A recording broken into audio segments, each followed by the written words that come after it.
Na aula passada nós falamos sobre o mago, o pai celestial, o arquétipo, o criador, o mestre. Hoje nós vamos falar da sacerdotisa, a mãe celestial. Como nós falamos, sobre os opostos, que os opostos se atraem, mas eu prefiro a palavra que os opostos se completam, ou seja, aquela diferença às vezes é primordial na sua vida e no seu crescimento. Como eu falei para vocês, nós estamos dentro de um trabalho de Raju Ban-Hahazaf, em seu livro A Chave Mitológica para Compreender a Estrutura Simbólica Oculta nos Arcanos Maiores, em que ele fala sobre o tarô e a jornada do herói. Continuando nossos estudos, vocês viram que eu montei um slide, uma espécie de PowerPoint, para vocês ir acompanhando aí, cada mecanismo aí do diagrama, da forma que ele organizou. E agora vamos aqui ao estudo, baseado no que ele falou sobre a sacerdotisa. E aí vocês vão acompanhando os slides que eu vou colocando a potencialidade da sacerdotisa, e suas tarefas, seu objetivo, o risco e a disposição íntima. Ele divide em 5 aspectos: o arquétipo, a tarefa, o objetivo e o risco.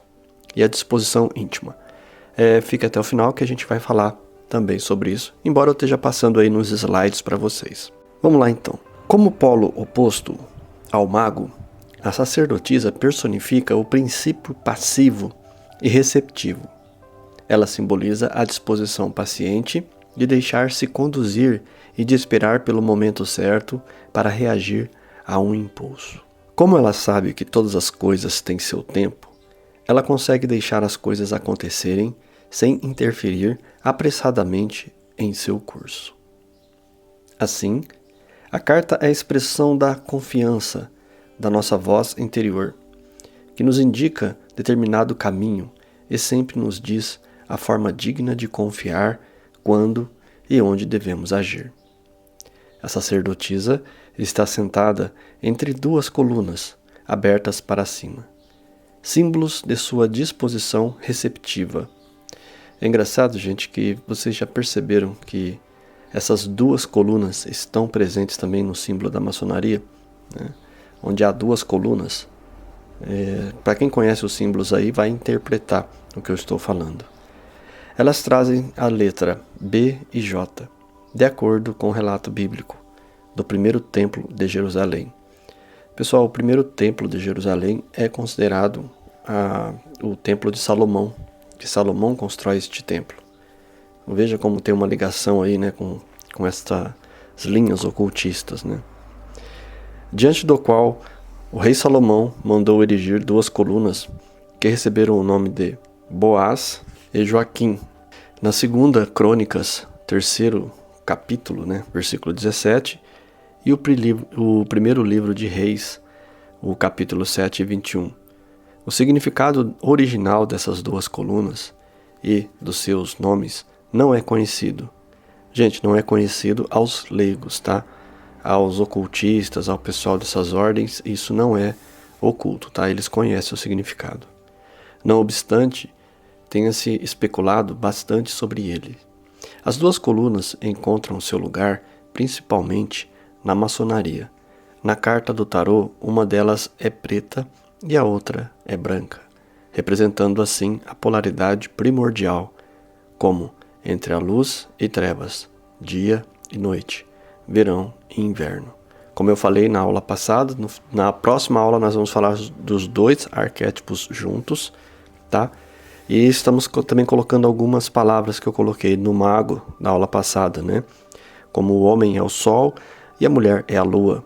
Então os 2 pilares praticamente simbolizam essa dualidade, que a gente vê tanto na vida.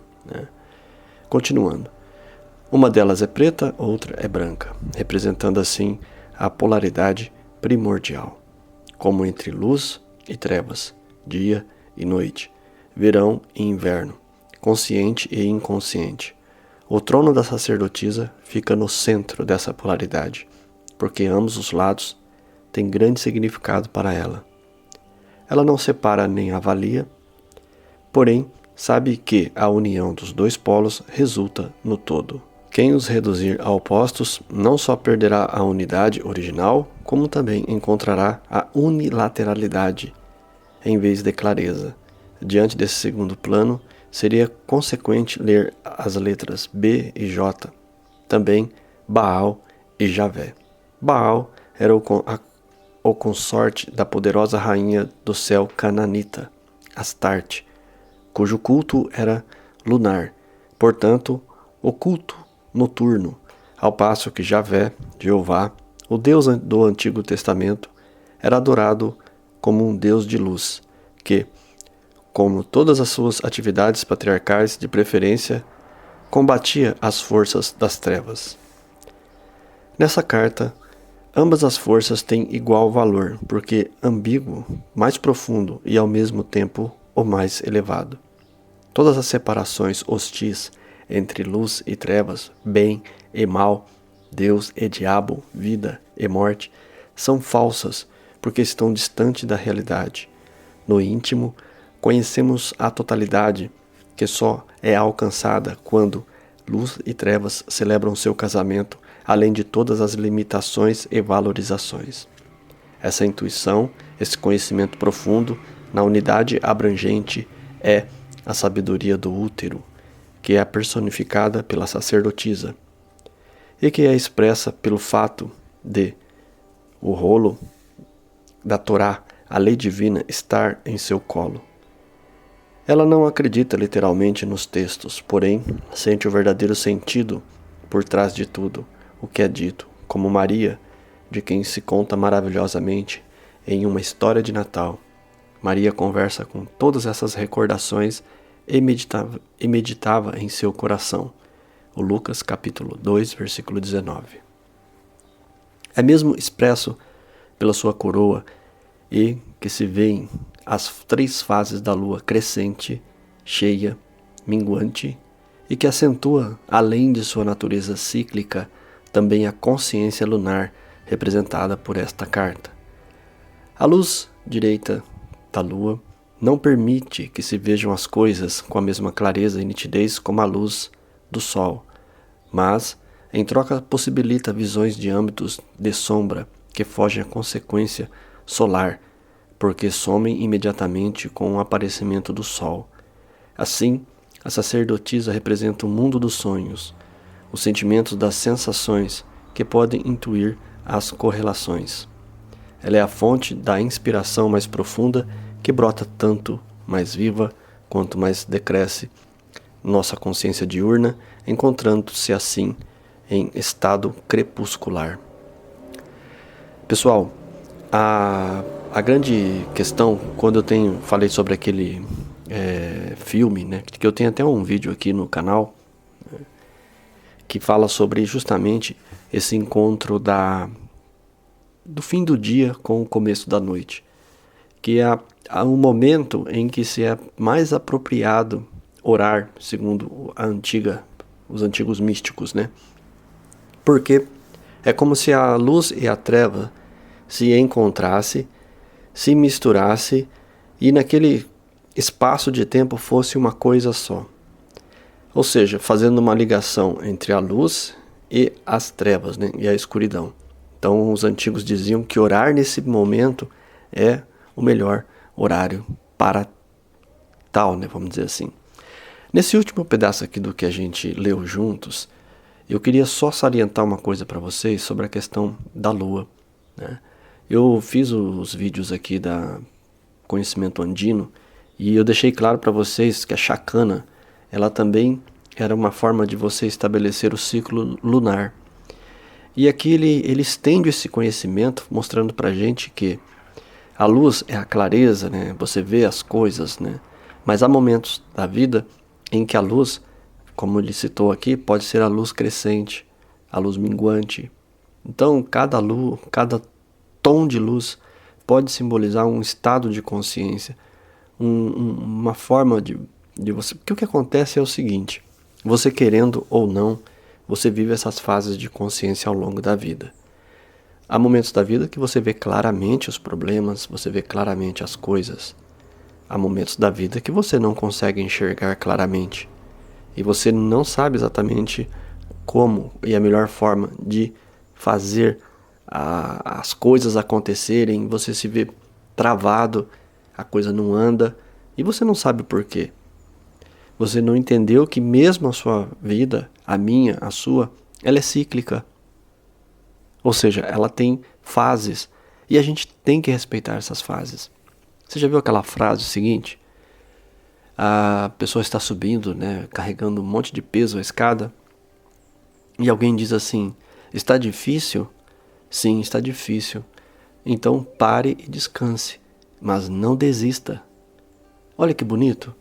Você pode na vida, nas fases que você vai enfrentar, parar, descansar, se aperfeiçoar, se dedicar.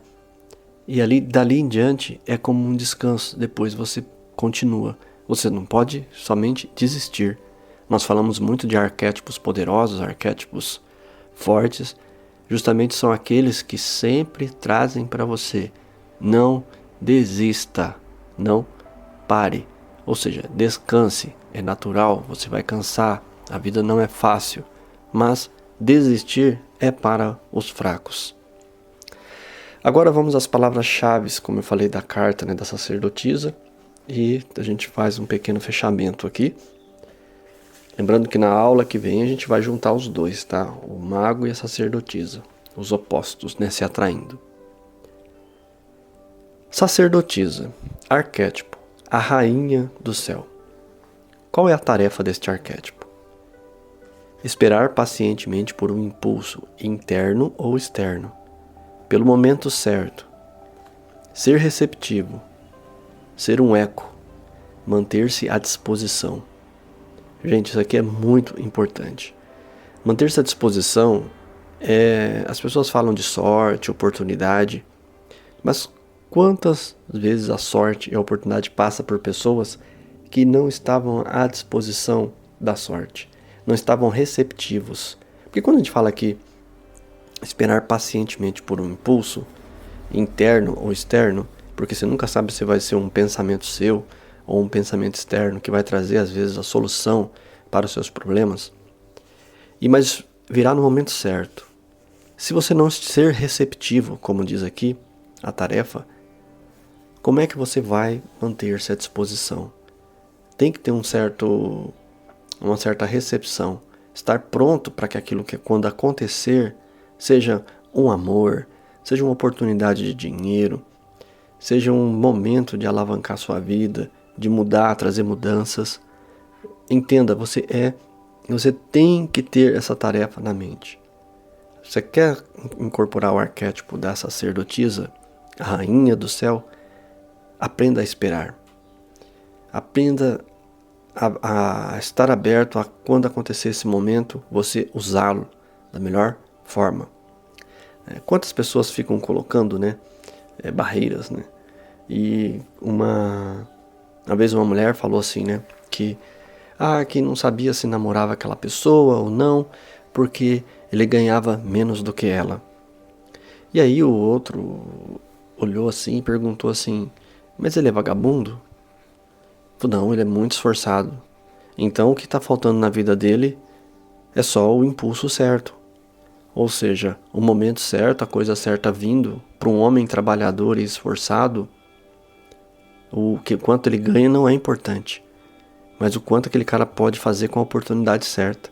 Agora, não adianta nada se a pessoa for um vagabundo e vem a oportunidade, ela olha e fala: depois eu faço, depois eu vejo. Ou seja, até mesmo nós entendemos que esses arquétipos, né, podem estar sendo utilizados, como eu sempre falo, de um pelo outro. Existe um momento da vida da gente. Mas qual o objetivo do arquétipo da sacerdotisa, né? Vamos lá. Certeza intuitiva, compreensão profunda, sentir correlações, compreender os sonhos, prever desenvolvimentos. O que é prever desenvolvimentos? É justamente o que essa mulher não viu. Você está diante às vezes de uma pessoa, você gosta, você acha ela bonita, mas você tem um método matemático na cabeça de falar assim: quanto ela ganha? No momento, o que ela ganha não é o suficiente para ter o estilo de vida que eu gostaria. E aí você diz assim, mas hoje eu não tenho isso, mas eu posso prever que essa pessoa se desenvolverá, essa pessoa vai se desenvolver. Então esse é o grande ponto e o X da questão. Você tem que aprender a prever, acreditar nos sonhos, porque depois ele é uma organização do seu subconsciente, da sua parte psicológica. Então, cada vez que você tem um sonho com determinados temas, você deve colocar em reflexão, analisar por que você sonhou com aquilo, o que aquilo psicologicamente quer dizer para você, né? Qual a parte psicológica está pegando, né? Então é importante. Qual que é o risco, né, do arquétipo da sacerdotisa, né? Fuga da realidade, hesitação e indecisão duradoura. É o que nós estamos falando. Olha como é o oposto da tarefa. O risco é o oposto da tarefa. Na tarefa você mantém-se à disposição. Mas veja só, manter-se à disposição quer dizer que você terá, uma hora ou outra, quando a oportunidade chegar, tomar uma decisão. Agora, se a pessoa fica, eu vou continuar namorando, aquela pessoa me pediu um casamento, mas eu achei melhor não, e o tempo vai passando, de repente aquela pessoa separa da outra, casa com outra e é feliz. E você ficou lá, então, para sempre, esperando aquele momento, a pessoa certa, a pessoa perfeita, coisas que nunca vão acontecer. Nada é perfeito, nada é sem defeito. A grande questão são os níveis mesmo, né? Do quanto você tolera, o quanto você consegue manipular isso aí, né? Disposição íntima. Poder deixar as coisas acontecerem. Ter confiança por saber que é orientado. Ficar inspirado em um estado alterado de consciência. Essas pessoas, como nós estamos falando aqui, a sacerdotisa, né? Elas podem entrar num estado diferenciado de consciência, né? Tem às vezes disposição para ter mediunidade, canalização. Não quer dizer que a pessoa terá e desenvolverá isso, tá? Algumas pessoas têm, mas assim, num ritual, alguma coisa, ela pode dançar, entrar em êxtase, costuma também durante a relação sexual se jogar plenamente, e assim consegue ser mais feliz do que as outras mulheres, pois não consegue se jogar em estado de êxtase sem ficar pensando em nada, ou seja, vive intensamente aquele momento, e assim todos que vivem intensamente o momento acabam sendo mais felizes. Então, pessoal, na aula que vem nós vamos falar também sobre os dois juntos, né? A sacerdotisa e o mago juntos, né? Falando um pouco mais sobre esses opostos, né? Como eu falei na aula passada, o homem é consciente, a mulher é inconsciente. Mente é o masculino, alma o feminino. Razão, o masculino, intuição, o feminino. Quantidade, o masculino, qualidade, o feminino. Ter, masculino, ser, feminino. Penetrante, masculino, lógico. Mulher, permeável. Homem, agir. Mulher, deixar acontecer. Homem, causar. Mulher, conceber. Homem, tensão. Mulher, relaxamento. Homem, renovar. Mulher, preservar. E tem mais, a aula que vem eu continuo com os outros aqui, para você ir entendendo como esses polos, eles não se destroem, e sim se complementam, tá? Embora seja oposto, um não vive sem o outro, um não coexiste sem o outro. Essa que é a grande realidade. Serenidade profunda em seu coração, eu me torno você.